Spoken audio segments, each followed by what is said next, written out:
Hi friends. இன்னைக்கு March 4th வீக்கான current affairs பார்க்க போறோம். ஸோ இதுல ஆர்ஐஎன்எல் அதாவது ராஷ்ட்ரிய இஸ்பத் நிகாம் லிமிடெட் அப்படின்ற ஒரு ஸ்டீல் ப்ரொடியூசிங் கம்பெனி விசாகப்பட்டினத்துல இருக்கு. அது நேஷனல் ஸ்டீல் பாலிசி 2017 படி அதை வந்து என்ன பண்ணியிருக்காங்க அப்படின்னா அதை ரிவைவ் பண்ணியிருக்காங்க. சரியாங்க. திரும்பி அதை வந்து செயலுக்கு கொண்டு வந்திருக்காங்க. இது வந்து first sure brand integrated steel plant. அடுத்து எம்எஸ்எம்இக்கு புதுசா கிளாசிபிகேஷன் கிரைட்டீரியா கொண்டு வந்திருக்காங்க. அது வந்து plant, machinery, equipment, annual turn over இந்த 4 கேட்டகரியா நம்ம வந்து டெஃபினிஷன் யூஸ்வலா சொல்லுவோம். ஸோ இப்போ லிமிட்ஸ்லாம் ரிவைஸ் பண்ணியிருக்காங்க. அது என்னன்னா ஃபர்ஸ்ட் மைக்ரோக்கு ஸ்மால், மீடியம் அப்படின்னு நம்ம டேபிளர் காலம் போட்டுக்கிட்டோம்னா இன்வெஸ்ட்மெண்ட் வந்து மைக்ரோக்கு எவ்வளோ இருக்கணும்? 1 to 2.5 crores இருக்கணும். ஸ்மாலுக்கு 10 to 25 crores, மீடியத்துக்கு 50 to 125 crores இருக்கணும். அதே மாதிரி நம்மளோட டேர்ன் ஓவர் வந்து மைக்ரோக்கு 5 to 10 இருக்கணும், ஸ்மாலுக்கு 50 to 100 இருக்கணும், மீடியத்துக்கு வந்து 250 to 500 crores இருக்கணும். அதுக்கப்புறம் பிக்ரே அப்படின்றது பப்ளிக் செக்டார் பேங்க்ல இருக்கிற வாராக்கடன் இருக்கு இல்லையா, அதுக்கு கீழே இருக்கிற சொத்துக்களை வந்து நம்ம ஆக்ஷன் விடுவோம். ஸோ அந்த மாதிரி ஆக்ஷன் விடும்போது ஆக்ஷன் விடுறதுக்கான வெப்சைட் வந்து பிக்ரே. ஸோ முன்னாடி இருந்த வெப்சைட் பேர் வந்து பிக்ரே, அதை இப்ப கொஞ்சம் உருமாத்தி பேங்க் நெட் அப்படின்னு கொண்டு வந்திருக்காங்க. Bank asset action network. So DBIM அப்படின்றது ஒரு கம்ப்ளைண்ட் வெப்சைட்.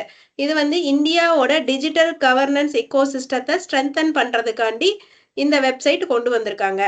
ஸோ டிபிஐஎம் அப்படின்னா என்னதுன்னா digital brand identity manual version 3.0. So IIM மும்பையும் நம்மளோட காம்ப்ட்ரோலர் அண்ட் ஆடிட்டர் ஜெனரல் இந்தியாவும் ஒரு எக்கனாமிக் கவர்னன்ஸ் அண்ட் அக்கௌண்டபிலிட்டி வந்து சைன் பண்ணியிருக்காங்க. ஸோ சிஏஜி ஆஃப் இந்தியா வந்து யாருன்னா சஞ்சய் மூர்த்தி, மனோஜ் திரிவாரி அப்படின்றவர் வந்து ஐஏஎம் மும்பையோட டைரக்டர். அதுக்கடுத்து medium term and long term government deposits gold monetisation ஸ்கீம்ல டிஸ்கண்டினியூ பண்ணிட்டாங்க. ஸோ யூனிசெஃப் யுவா அப்படின்றது வந்து யுனைடெட் நேஷன்ஸ் சில்ட்ரன்ஸ் ஃபண்ட், அவங்க வந்து ஒரு 3 year ஸ்டேட்மெண்ட் ஆஃப் இன்டென்ட் அதை ஜென்ரேட் பண்ணியிருக்காங்க. அது எதுக்காண்டினா ரூரல் விமெனுக்கும் யூத் இன் இந்தியாவுக்கும் அவங்க வந்து கொஞ்சம் ஸ்கில் டெவலப்மெண்ட் கொடுக்க போறாங்க, இன்வெஸ்ட்மெண்ட், டெக்னாலஜி இதெல்லாம் வந்து கொடுக்க போனாங்க. ஸோ இந்த எஸ்ஓஐ ஸ்டேட்மெண்ட் ஆஃப் இன்டென்ட் அப்படின்றது எம்ஓயு மாதிரியே தான். சரியாங்க. மெமராண்டம் ஆஃப் அண்டர்ஸ்டாண்டிங் மாதிரி தான். மெமராண்டம் ஆஃப் அண்டர்ஸ்டாண்டிங் வந்து ஃபார்மலா போடுறது, ஆனா ஸ்டேட்மெண்ட் ஆஃப் இன்டென்ட்ன்றது வந்து இன்ஃபார்மலா, சரி நாங்க இந்த ரூரல் பீப்புளுக்குலாம் ஹெல்ப் பண்றோம், அவங்களோட லைவ்லிஹுட்டுக்கு ஹெல்ப் பண்றோம் அப்படின்லாம் சொல்லி நம்ம இன்ஃபார்மலா சொல்லிக்கிறது தான் ஸ்டேட்மெண்ட் ஆஃப் இன்டென்ட். ஸோ அடுத்தது சிஆர் பட்டேல் ஒரு புக்கு லான்ச் பண்ணியிருக்காங்க. அது பேர் வந்து ரிப்பிள்ஸ் ஆஃப் சேஞ்ச். ஸோ இந்த ரிப்பிள்ஸ் ஆஃப் சேஞ்ச் எதை பத்தி சொல்லுது அப்படின்னா ஜெண்டர் டிரான்ஸ்ஃபர்மேட்டிவ் ரூரல் வாஷ் ப்ரோக்ராம் பத்தி சொல்லுது. இது வந்து department of drinking water and sanitation வந்து இந்த புக்கை ரிலீஸ் பண்ணியிருக்காங்க. ஸோ இந்த புக்ல மெயினா எதை பத்தி சொல்றாங்கன்னா ஒரு டாக்டரோட ஸ்ட்ரகிளும் ஒரு டாக்டர் அண்ட் பேஷண்ட் 2 பேரோட ஸ்ட்ரகிள், எதனால நம்மளோட ஹெல்த் சிஸ்டம் வந்து கரெக்டா ஃபங்க்ஷன் ஆகாதனால இவங்க 2 பேரும் எப்படி போராடுறாங்க, டாக்டர் எப்படி பேஷண்டோட உயிரை காப்பாத்துறாரு அப்படின்றது அந்த புக்ல இருக்கும். Bhaskaracharya national institute of space application and geoinformatics, அந்த இதோட நம்ம சிஏஜி ஒரு அக்ரிமெண்ட் சைன் பண்ணியிருக்காங்க. இது எதுக்குன்னா ஜியோ ஸ்பேஷியல் ஆடிட்டை வந்து இம்ப்ரூவ் பண்றதுக்காண்டி. இந்தியா ரஷ்யாவோட நேவல் எக்ஸசைஸ், அதாவது நேவி எக்ஸசைஸ் இந்திரா, அது வந்து சென்னையில ஸ்டார்ட் பண்ண போறாங்க. இது 14th எடிஷன். ஸோ அடுத்து இந்தியன் ஆர்மி அவங்க வந்து என்ன பண்றாங்கன்னா பிரச்சந்த் பிரஹார் அப்படின்ற எக்ஸசைஸை வந்து ஹிமாலயாஸ்ல ரொம்ப உயரத்துல இந்த எக்ஸசைஸை கண்டக்ட் பண்றாங்க. அதாவது அருணாச்சல் பிரதேஷ் ஏரியால இது நடக்க போகுதுங்க. ஸோ அடுத்து ஹுரூன் குளோபல் ரிச் லிஸ்ட், அவங்கள அந்த லிஸ்ட்ல வந்து அந்த ரிப்போர்ட் படி எலன் மஸ்க் வந்து டாப்ல இருக்காங்க அப்படின்னு சொல்லியிருக்காங்க. முகேஷ் அம்பானி தான் இந்தியாவோட ரிச்சஸ்ட் பர்சன் அப்படின்னு சொல்லியிருக்காங்க. அவரோட நெட்வொர்த் $420 பில்லியன். அதுக்கப்புறம் ஸோ முகேஷ் அம்பானியோட நெட்வொர்த் 100 பில்லியன். ஓகேவாங்க. வேர்ல்டு டாப் ரிச்சஸ்ட் எலன் மஸ்கோட நெட்வொர்த் வந்து $420 billion. So Indonesia 11th member ஆயிருக்காங்க. எதுக்குன்னா நியூ டெவலப்மெண்ட் பேங்கோட 11th மெம்பர் ஆயிருக்காங்க. இதோட ஹெட் குவார்ட்டர்ஸ் வந்து ஷாங்காய் சைனால இருக்கு. இதுக்கு முன்னாடி எப்படி கூப்பிட்டுட்டு இருந்தாங்க அப்படின்னா பிரிக்ஸ் டெவலப்மெண்ட் பேங்க்னு இருந்ததுதான் நியூ டெவலப்மெண்ட் பேங்க்னு பேர் மாத்திருக்காங்க. ஸோ இது இந்தோனேஷியாவோட இன்ஃப்ராஸ்ட்ரக்சர் ப்ராஜெக்ட்ஸுக்கு தேவையான ஃபண்டை வந்து இந்த பேங்க்ல இருந்து வாங்குறதுக்கு ஹெல்ப் பண்ணும். ஸோ நியூ டெவலப்மெண்ட் பேங்கோட பிரசிடென்ட் வந்து தில்மா வானா ரூசுஃப். அதுக்கப்புறம் வந்து பிரசிடென்ட் ஆஃப் இந்தோனேஷியா வந்து Prabowo Subianto Djojohadikusumo. அடுத்தது 10 members of new development bank வந்து யாருன்னா Algeria, Bangladesh, Brazil, China, Egypt, India, Russia, South Africa, UAE, Uruguay. அடுத்ததுங்க IUCN அப்படின்னா என்னன்னா international union for conservation of nature.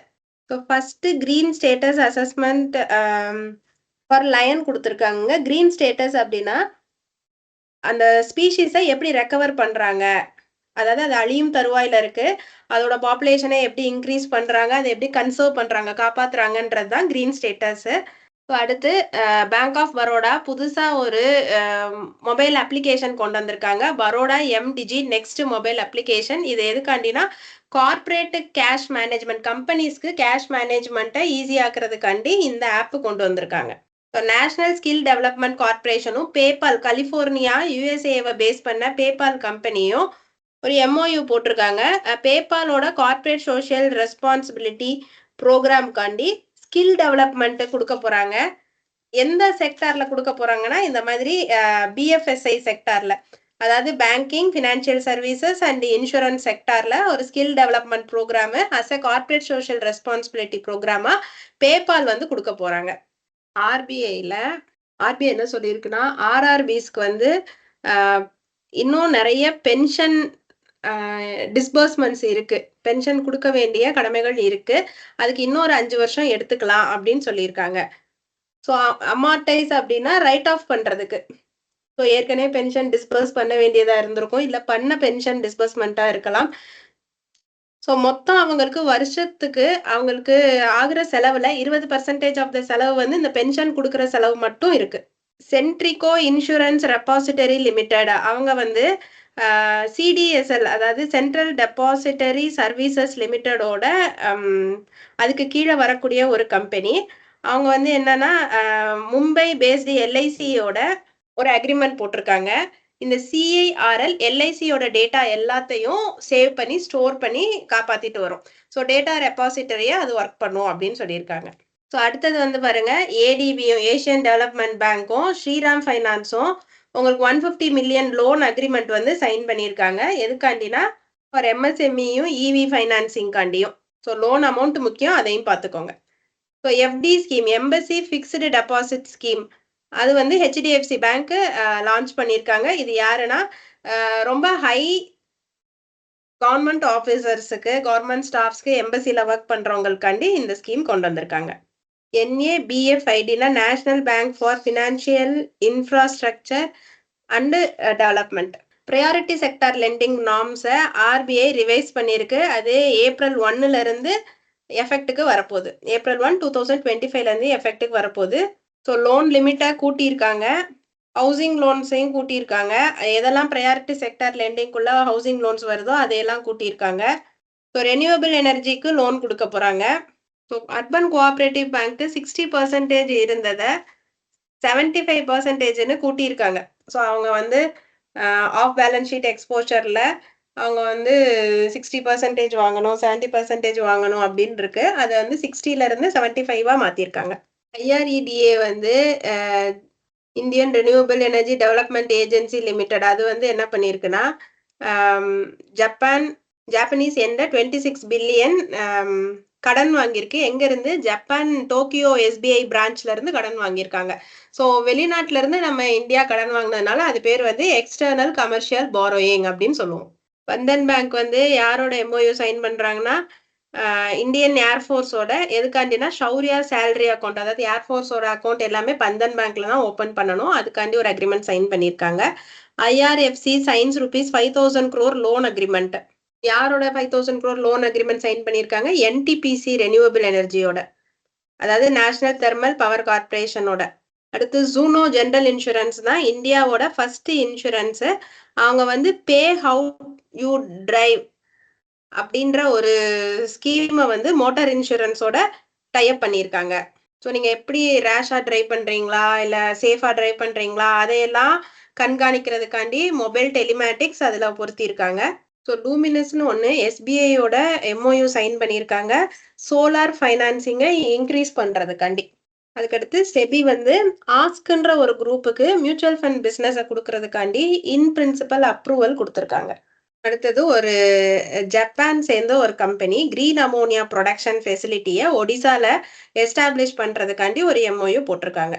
அடுத்து ஸ்டாண்டர்ட் அண்ட் புவர் அவங்க வந்து இந்தியாவோட ஜிடிபி growth ஃபினான்ஷியல் இயர் 26க்கு 6.5% குறைச்சிருக்காங்க. அடுத்து ஜேஎஸ்டபிள்யூ ஸ்டீல் லிமிடெட் அவங்க வந்து வேர்ல்டோட மோஸ்ட் வேல்யூபிள் ஸ்டீல் மேக்கர் அப்படின்னு சொல்லிட்டு ஒரு அங்கீகாரம் பெற்றிருக்காங்க. அவங்களோட மார்க்கெட் கேபிட்டலைசேஷன் $30.3 பில்லியனா இருக்கு. அடுத்து ஹிந்தி ரைட்டர் வினோத் குமார் சுக்லா அவர் வந்து 59th ஞானபீத் அவார்டுக்கு செலக்ட் ஆயிருக்காரு. இவருக்கு முன்னாடி ஞானபீத் அவார்டு வாங்கினவங்க வந்து பிரதிபா ராய். இவங்களுக்கு வந்து 11 lakh rupees வந்து கிடைக்க போகுதுங்க. Tamil Nadu national award for efficient water resource management அதுக்கு வந்து அவார்டு வின் பண்ணியிருக்காங்க. வயலினிஸ்ட் ஆர்கே ஸ்ரீராம் குமார் அவங்களுக்கு வந்து சங்கீத கலாநிதி அவார்டு வந்து கொடுத்துருக்காங்க. அடுத்து ராணா தாஸ்குப்தா 7 அவார்டு வந்து வாங்கியிருக்காங்க 2025 காண்டி விந்தம் கேம்பல் பிரைஸ் நான் ஃபிக்ஷன் ஸ்டோரிக்கு வாங்கியிருக்காங்க. அதாவது உண்மை சம்பவம் கிடையாது.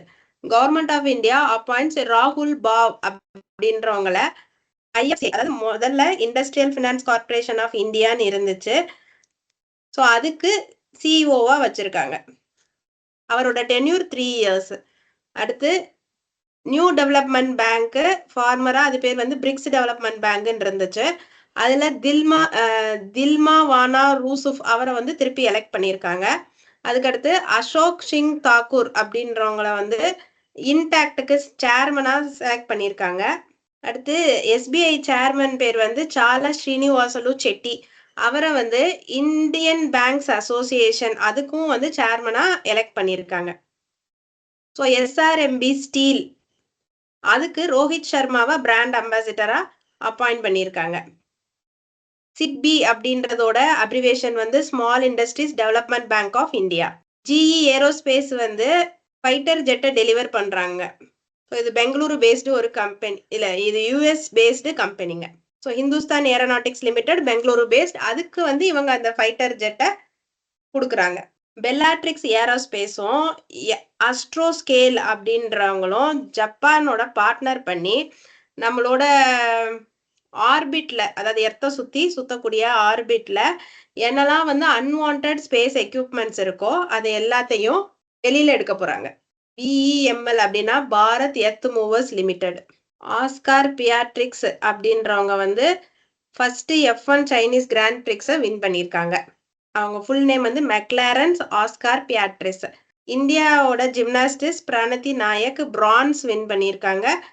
FIG வேர்ல்டு கப் 2025 டர்க்கில நடந்ததுல. சுமித் ரெட்டி பேட்மிண்டன் பிளேயர் அவர் வந்து ரிட்டையர்மெண்ட் அனௌன்ஸ் பண்ணியிருக்காங்க. அடுத்து கேலோ இந்தியா பேரா கேம்ஸ் வந்து 2025 ஹரியானால நடக்க போகுது. ஸோ இதுல ஹரியானா தாங்க மெடல் டேலிலையும் டாப்ல இருக்காங்க. கோல்டு வந்து 34 வாங்கியிருக்காங்க, சில்வர் 39, பிரான்ஸ் 31, டோட்டலா 104 medals. World puppetry day March 21ங்க. Earth hour March 22, world water டேவும் March 22, world tuberculosis day March 24, world meteorological day வந்து March 23, international day of zero waste வந்து March 30, யாங்ஷாங் ஃபெஸ்டிவல் வந்து மணிப்பூர்ல செலிப்ரேட் பண்றாங்க. இது வந்து ஒரு ஃபுல் மூன் டேல செலிப்ரேட் பண்ணுவாங்க. ஸோ இதோட March 4th வீக்கோட கரண்ட் அஃபேர்ஸ் முடிஞ்சு ஃப்ரெண்ட்ஸ். தேங்க்யூ.